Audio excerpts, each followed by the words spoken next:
मुसलमानों ने दुनिया पर 1400 साल तक हुक्मरानी किया। क्या तब लोगों पर जुल्म और तशद्दुद होता था? अगर होता था तो कितने परसेंट, यानी कि अगर उसे परसेंटेज में देखें तो कितने परसेंट लोगों पर जुल्म और तशद्दुद होता रहा?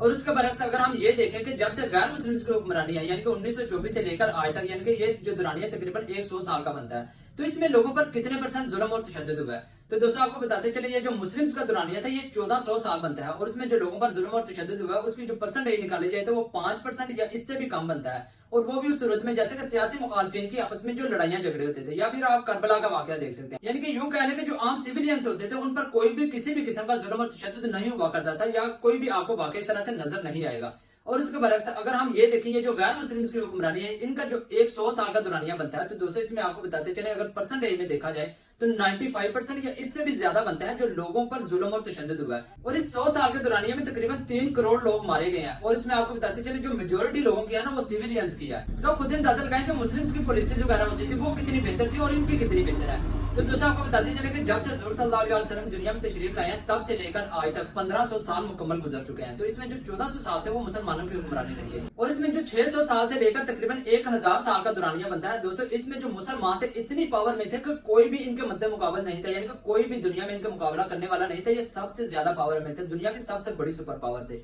यानी कि जो आज की अमेरिका है इससे भी कहीं ज्यादा पावर में थे। दुनिया में जितनी भी टेक्नोलॉजी, साइंस या फौजी एतबार से हर लिहाज से मुसलमान सबसे आगे थे और दुनिया इनसे सीखने आती थी। दोस्तों जैसे कि आजकल हम खुद ही एक दूसरे को, यानी कि मुसलमान को ही कह रहे होते हैं कि हमारे पल्ले कुछ भी नहीं है, यानी कि हम टेक्नोलॉजी भी दूसरे की यूज करते हैं, यानी कि सारा कुछ दूसरों का यूज करते हैं, हम खुद कुछ भी नहीं कर सकते। तो दोस्तों आपको बताते चले ये जो 1400 साल गुजरे हैं तब तक तो ये जो गैर मुस्लिम थे वो मुसलमानों का सहारा लेते रहे। अगर आज ये सहारा ले रहे हैं तो ये कोई बड़ी बात नहीं है। तो दोस्तों अगर आज भी हम नहीं सीखते, नहीं समझते, तो आपको पता होना चाहिए कि इंडिया हर वक्त इसी कोशिश में लगा रहता है कि पाकिस्तान को दूसरा फलस्तीन बनाए। ये सब जानते हैं। तो दोस्तों आपके ख्याल में हमें एक दूसरे के टांगे खींचने के लिए हाथ खींचने चाहिए या नहीं? कमेंट सेक्शन में जरूर बताना। अपना ख्याल रखिए। अल्लाह हाफिज।